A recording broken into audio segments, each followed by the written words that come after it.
bank. Window down, yelling out money, anything. Hey, ooh, got the foot on the gas. Pedal to the metal when I'm getting to the back. Hey, got the foot on the gas. Pedal to the metal when the lane moving fast. Hey, hey, let them all cross. If they hate, then let them hate and make a bigger boss. Hey. What is up, ladies and gentlemen? We are back. We are live. It is the Freight Coach Podcast. My name is Chris Jolly, and I am your host. And you guys, we're just going to really jump right in. I got a very special guest for you guys here today. It's not very often that you get to sit down with a multi-time founder and then somebody who's been in the industry almost as long as I've been alive, not trying to date him, but he's been in the industry for over 30 years. I'm pushing 40 though, so I guess I can have a little bit of credibility at that point. But, you know, there's a lot of practices out there that are changing in the industry. And then there's some that are never going to change, right? And those fundamentals and, you know, and then also the grit, the determination, and the long-term thinking that you need to bring to the table out there. So I have the founder of Sage Freight, Mr. Bob King, on the show this morning. Bob, thank you so much for taking the time to join me. Thanks for having me here. You know, and like we were talking last week, I was like, I don't even know where to start. There's so many things I want to ask when it comes down to it. But, you know, I guess the first thing is, you know, what made you want to become an entrepreneur, Bob? Like, what was that thing? Was there a moment, or was it kind of a catalyst of a bunch of things where you're like, I got to go out and do this on my own because I think I can do it better? Well, I think it was my start at C.H. Robinson. And back in the day before they went public, it was just such an amazing organization. And each different branch was its own business, basically. And you were out there fighting for freight, but fighting against each other. And, you know, I don't think that Robinson gets the kudos that it should from when you look at from 2005, basically, and below that.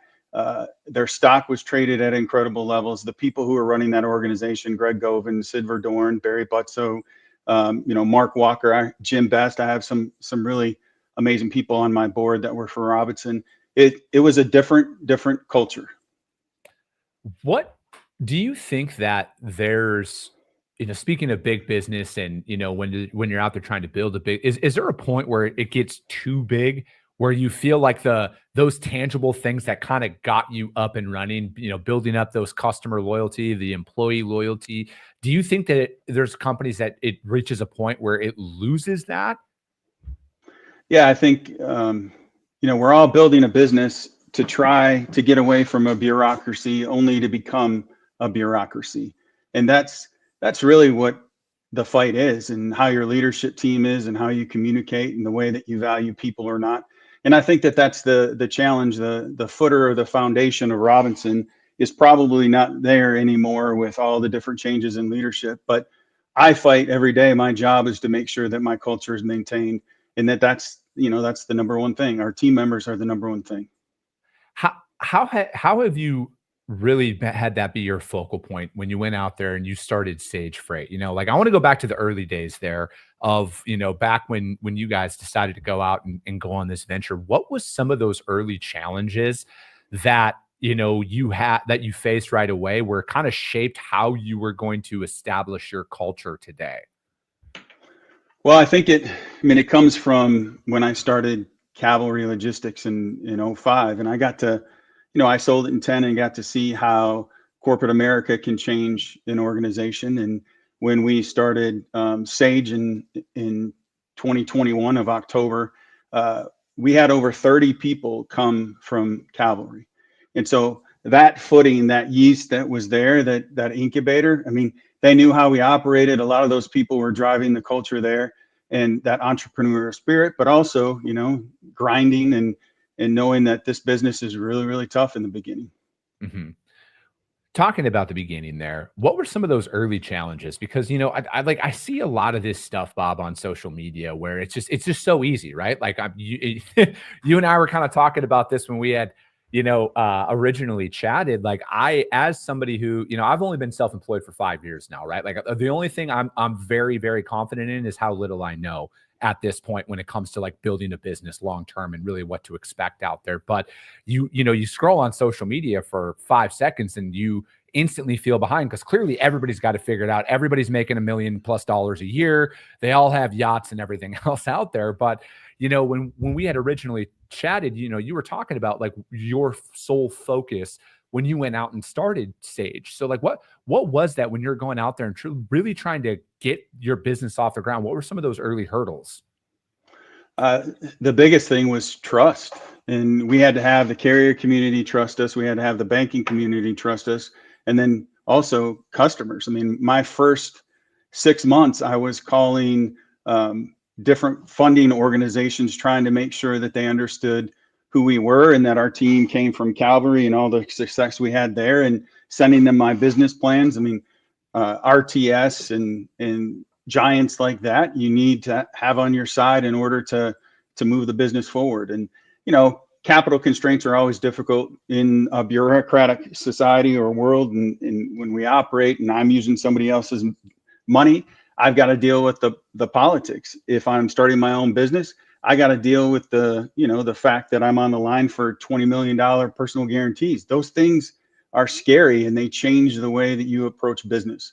And, I can tell you, this is only my second podcast or interview. And so I do a terrible job of communicating what Sage is about and how our company is founded. And that sometimes can be a detriment, but also, there's so many conferences in these days, that so many distractions. And, there are some CEOs who live at conferences and their businesses suffer because of it. And I don't go to a lot of conferences. I don't do a lot of this. It hurts when I'm in the banking community, but it sets the foundation that I'm the hardest working type of individual in our company. And I do all I can to make sure that I'm driving value every day. Bob, that was one of the things that stuck out to me the most when we had chatted, right, was your dedication to your business. And that's one thing that I'm really, really realizing as my brokerage grows and, the media company that I have grows is I have to be so mindful of my time.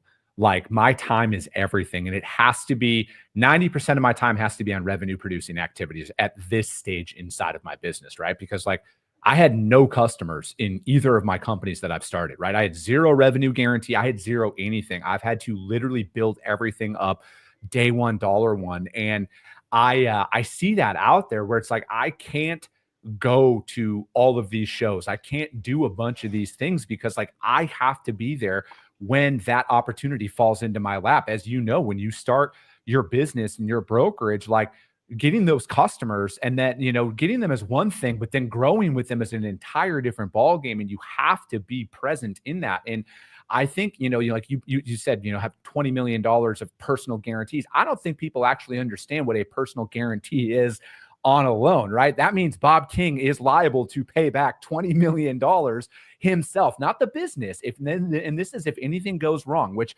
we're not advocating for, but that's a personal guarantee. And that's a different level of stress and focus that most people never, ever, ever will understand. So like, when I hear you say, like, you don't join podcasts, you don't go to these conferences because you have to be where your investment is. And when you are the leader of that organization, that makes complete and perfect sense. Yeah. And it's not just my money. I mean, we started Sage and made money in 10 weeks. And so we were very blessed with the team members that we have, but then we also had some great investors early on, Jim Best and Mark Walker. And then there's another company, Jordan Partners, that have invested in us. And we would have made the top 100 brokerages in our first 3 years of business. We'll do probably 175 million. And so we're focused on the right things, but the biggest thing that I always have to focus on is no. And I think that, owning your own business or being part owner in a business, it sounds sexy until you're grinding 80 hours a week. And that's what this has been. I mean, I started this a year before we actually opened up, getting all my legal documents and logos, branding, all of that stuff. I also spent a lot of time calling banks that I wanted to deal with. Like, we use Wintrust. They're an incredible partner. I called them before I was able to be on their line, telling them that I was coming. I pointed to the fences. Same thing with TriumphPay. I did the same thing. I told them, I was like, you're going to want our business. You're going to want our business. And they're all like, we'll see. And that same thing happens with private equity companies or family offices or, VCs. I mean, it is a grind, man. How important is it in those moments where, I know my answer to this one, but I'd love to hear your response on the importance of being your own personal cheerleader, because there's those moments where you don't know, man. You don't know if it's all going to work out. You can sit here and boast and say, "Oh, everything's going to be great. Everything's going to be fine. We're going to do this. We're going to do that." But inevitably, those moments of doubt start to creep in. Like, wait, are we going to be okay? Like, am I going to have a house? Like, at least I've been faced with that, and I'm open about that. So, how do you really attack those moments? I just work harder, and that is real. And every day when I'm doing my job, am I a phony or not? Am I really who I say I am? But the key is that I can't ever let my team see me in a time that I'm concerned like that. I mean, I have to be the biggest cheerleader, and I only own 24% of Sage, and so I own a lot less. I carry a huge risk. But we pushed as much of the stock out to our partners and the people, and I say partners, it means the people who are working at Sage with me, that, when Robinson went public, 100 people became millionaires overnight. And that was the most powerful thing that made me want to be an entrepreneur even more, and how they reacted and the ownership that they had. And I'm trying to do the same thing here in just a different manner and a different time. But yeah, it is. Look at how many brokerages have gone out of business in the last year and a half, and how difficult this environment has been. And we're not just a brokerage. We also own a trucking company and in Chicago, and we've got about 55 trucks and 120 trailers. And I thought I knew transportation until I bought a trucking company. So holy baptism by fire for sure. And so when I'm listening to this triangle of who's responsible for the market conditions the way that it is, whether it's the customer, the carrier, or the broker, all of us have our own piece in that, and understanding what it is. And I think that there's a lot of companies long term that try to make the most out of every dollar, and I just try to hit singles. I want to have customers that do business with us for a long time. I want to have very strong carrier relationships. I want my team members to act with integrity at all times and not bunk trucks and do the things that a lot of brokerages should do. And there's no shortcut. This whole fake it till you make it society, and the LinkedIn and all that stuff, who are those people? Who's the person who, I had this guy, we have a company in Pakistan, also an offshore company, and they called him Pakistani Bob. And so he was running around telling everybody that he was going to be the next leader of Sage, and he was sitting on a private plane with a gold watch. And I was like, dude, you don't know me. I don't have a gold watch, and I would never be in a private plane. That is not who a good CEO is. That, man, I'm right there with you. I love what you said about the singles, right? Because I look at my business and my journey, like this is truly a marathon, right? Like you say whatever you want, like burn the boats or whatever. Like I am unemployable by anybody else at this point, because I figured out a love and a passion for building something for myself. And I'm in love with the process, right? Like I love seeing that slow and steady growth year over year over year inside of my companies and stuff. And I also love hearing the feedback from our customers, right? Like, hey, you guys do something that we've never experienced before. And you know what? It hasn't happened at scale yet, at the levels that I had originally anticipated at that moment, but my numbers are growing year over year. And if I'm looking at what the next 40 years of my life is, because I'm going to be 40 here, is I'm like, man, I don't have an exit strategy, right? Like retiring to me or doing anything other than what I'm doing right now is just unfathomable, besides going and building my happiness and my dream in the future that hopefully my kids and grandkids can come and work in, and then all of that stuff, right? Because it's like, I've just accepted that this is who it's going to be, and I will just do whatever it takes. And I'm not that fake it till you make it. I would rather tell people the honest truth about how, like the hurdles that I've had to overcome inside of my business and on my journey, and have a track record of that, as opposed to putting some false narrative out there, because then all of a sudden you're telling lies about your lies and you don't even know when you're telling the truth. That's just no way to live a life, I don't think, anymore. Yeah. And I believe that if you think about your exit, you're going to run a bunk business. And, for me, I have a blessing and a curse that after I started Calvary and sold it and then ran it until 2019, and I transitioned as they were rebranding it. But I got to see how corporate culture can, muffle a thriving brokerage, and that brokerage doesn't exist anymore. And that was like a piece of my side came out of me when that happened, because I was cheering for all those people. And, when I left, I felt like a big fat hypocrite because of the way that I focused culture. But I got to the point that I could not impact change to the manner that I wanted to. And so when you get at the later stages of your career, it's not about, so many times we've seen these big brokerages, they sell, and the same thing happens over and over and over again. A few pieces of people make a whole bunch of business. They sell it to a strategic. The strategic comes in, puts their systems, changes everything about the company, really compensation models. They try to ratchet it down in order to make the numbers that they said that they were going to make when they bought the company. And then all the goodwill, the people, they go outside. And so for me, I'm not building a company for myself. I'm building a company long-term with my teammates who are phenomenal, so that there's something left of me after I'm done. So, I'm facing retirement, and it's sure, I got probably 5 years left. It will be 37 years in this, tragic, difficult business, but it's got to be something left over. It can't just be money in someone's pocket. And, when you talk to private equity guys about that, they think that I'm a banana head. They think that I'm a banana head, that I carry all the risk of the company, but I gave out as much of the company as that we could. But that's what great leaders do. And I'm aspiring to be a great leader, but I care more about my team than I do anything else. I love that. And, when you're talking about the money piece there, I just look at it like this now, man. Like I am not financially free or anything like that. Like I still got a lot on the line. Like my 401k, is this business working? You know what I mean? But like at the end of the day, I just look at it, man, it's just money. Like I have a work ethic, right? Like I will make more money at the end of the day. If whatever comes my way, I'm more chasing that impact that you're talking about right there. And, like we were talking about all the books you got behind you. And when you're like, I want to talk a little bit more about that culture, right? That you're describing in there and your team, because you invest in them outside of, here's your training, go figure it out, right? Like you're actively engaged in their long-term success, whether it's with you guys or they can take a piece of what they learn with you and go out and go after something else. Yeah. And most people who graduate college have never finished a book.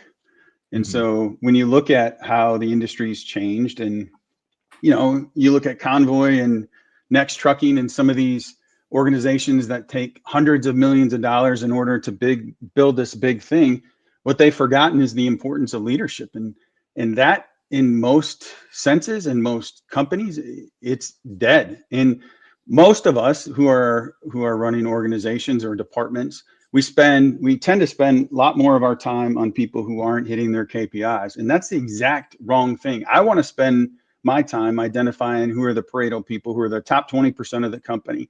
And I need to invest and pour into them as long as I can, until the minute that they get to the point that they're not investing in themselves. And we can see it when you operate a company that's based on culture. And it was very, very difficult to build a culture in Pakistan. I've been there 6 times. Not many people would make that trip, but I go 2 to 3 times a year, and changing the social norms there, and how leadership changes from a hierarchical style, which there's a person on the top who's yelling, to a network style where there's a whole bunch of people involved.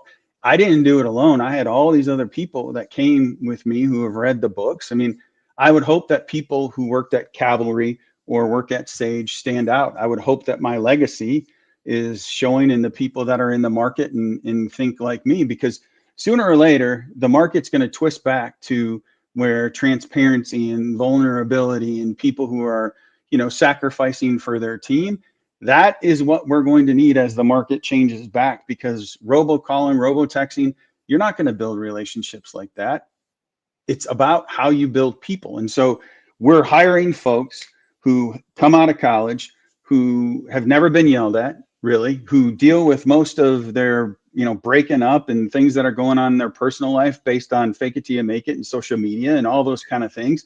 And then we're putting them in a seat and saying, hey, on your first day, I want you to pick up a phone, which a lot of them don't use that norm anymore, and negotiate with a carrier. And they're like, what are you talking about? In Pakistan, they negotiate everything. It was a lot easier to teach that culture there than it was in the US. And so our purpose, and the reason that I have people read books, is there's 4 questions that they have to answer. And, my favorite book in the world that's on the list is The Alchemist. And I'm trying to see the way that they see the world, because I'm looking for leaders who are willing to be transparent and vulnerable and communicate to people and understand the value that they had. And, all of us go through really bad times. And it's when we go through those bad times, you will see somebody's KPIs crash. And in most businesses, what they do is they meet with that individual and they say, hey, you got to get your numbers up, and otherwise you're out.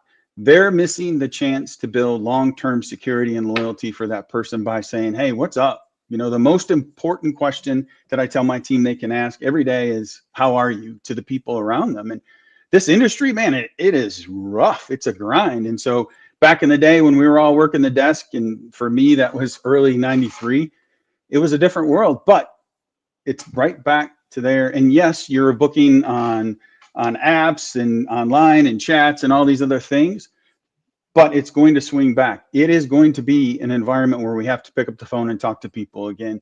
And our team members are not ready. So, you look back 4 years, 2021, most of the people who are on the brokerage desk right now have never operated in a difficult environment.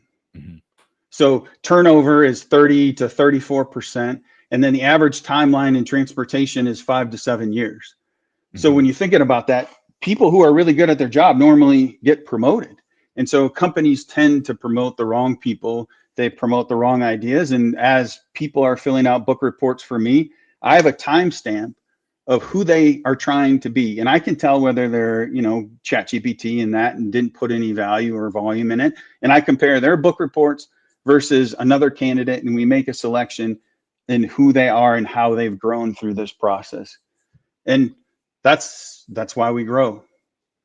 No, I love that investment, because you're right. Most people after college, heck, I forget the stat off the top of my head, but it's like at least after high school, have never read a book. They've never looked at what other, because like, again, we're a 30-second society at this point, right? Because that's what most reels on social media are. They're 30 seconds, or we're a headline only society. And then you add in ChatGPT and other forms of AI, and you don't actually research anything anymore, right? Like, you don't actually read books that are out there. I mean, some of the most profound books that I've read just this year are from Jeb Blount, right? It's Fanatical Prospecting and Objections. And it's given me a whole different mindset on how I approach my prospects and my customers, how I work through that process. And it actually separated an objection and a rejection from me for the first time in my career. I started looking at that's actually 2 separate outcomes from a call, right? And that's helped us change trajectory inside of our business. And it's like, if you're going to navigate through the ups and downs of a lot of this, is there's so many great resources by people who have already built and done phenomenal things. And you can just take a little piece inside of that and then apply it into your business. Because you're right, like most people don't even, and like as a father, I'm just going to bring this up. I that's one of my concerns for my son is he's growing up in a digital world. Now I'm going to make him go get a job, probably slinging burgers or something like that. He's going to get that human to human interaction. He's going to do that. But there's not a lot of people out there that are taking that approach, Bob, and investing in their staffs. At least to the best of my knowledge and the people that I know, I don't know of anybody else inside of the transportation industry that is taking the approach that you guys are at Sage in investing in their people at that level. Yeah, I don't either. And I did it at Calvary, and we had people, over 8,000 book reports were submitted. And, I'm here, and I don't have these books behind me because I want people to think that I'm intelligent or any. I did the work. I read those darn books. And I've had meetings where I brought in several hundred books and put them on the table to try to get people to understand the point that, I have to work at my craft. And by reading every single day, it causes me to remember who I am wanting to be. And every time you read a book, there's something, even if it's a bad book, there's a spark that says, hey, maybe I need to think about it this way. And I'm reading this book. We're getting ready to have a group of people who are growing to be VPs. And there's this book called Mind of the Leader. And the whole book is about personhood, which you wouldn't think that you would have to teach people about personhood anymore, but that's where the money lies. And, long term, the people who make the most money in the world are going to be phenomenal leaders. Mm-hmm. No, I agree with that. And you'd mentioned that you have a global footprint inside of your business. So I'm assuming technology, it has to play a role inside of that. So how do you keep everybody on the same page, right? You got your trucking company, you have your brokerage, you have your team in Pakistan. How do you keep everybody aligned like that? And how has technology played a role inside of that? Well, being an early stage company and operating on your own cash flow and only ever taking, $5 million to build a $160 million company, technology is really, really difficult. And so I run a company that I am reinvesting all of the money back into the organization. I'm spending about $2.5 million every year on tech. So when I sit down with people, if they're talking to me about wanting to invest or a private equity company or anything like that, you go to the EBITDA line, and the EBITDA lies in goodwill. It's in my people. It's in IP.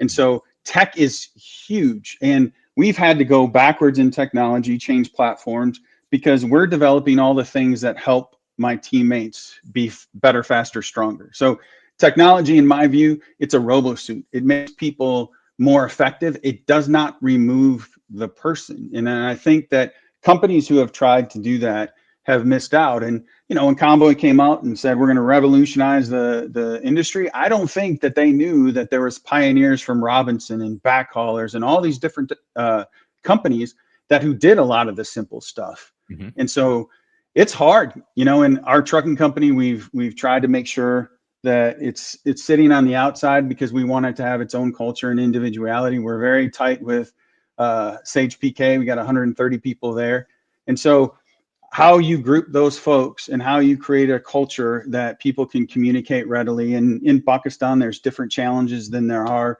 in the US, but at the end of the day, we're all people. And the people in Pakistan have the same gear. They have the same KPIs. There's no offset. We don't care where you work. We just care that you're a part of our team long-term and that you're doing the things that we expect.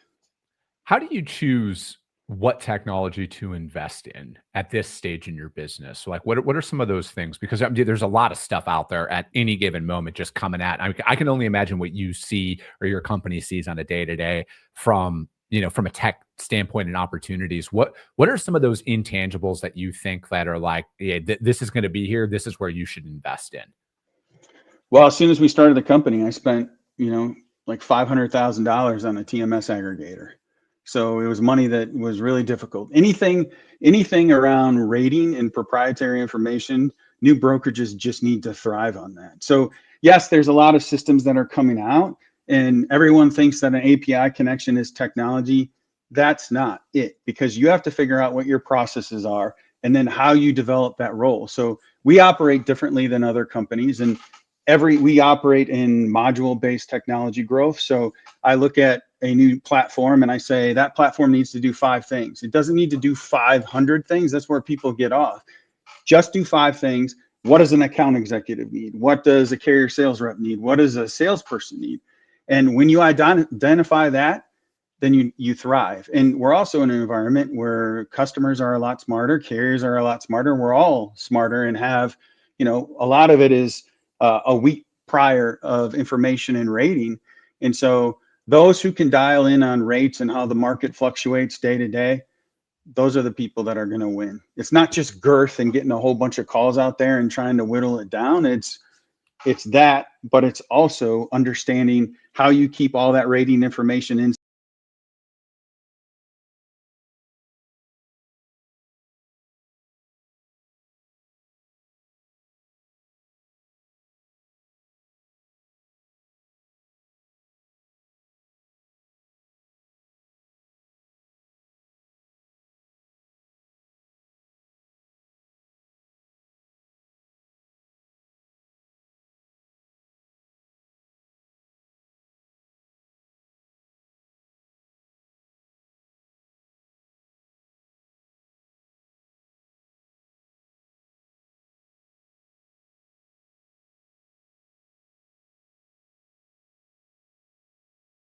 With with customers and carriers.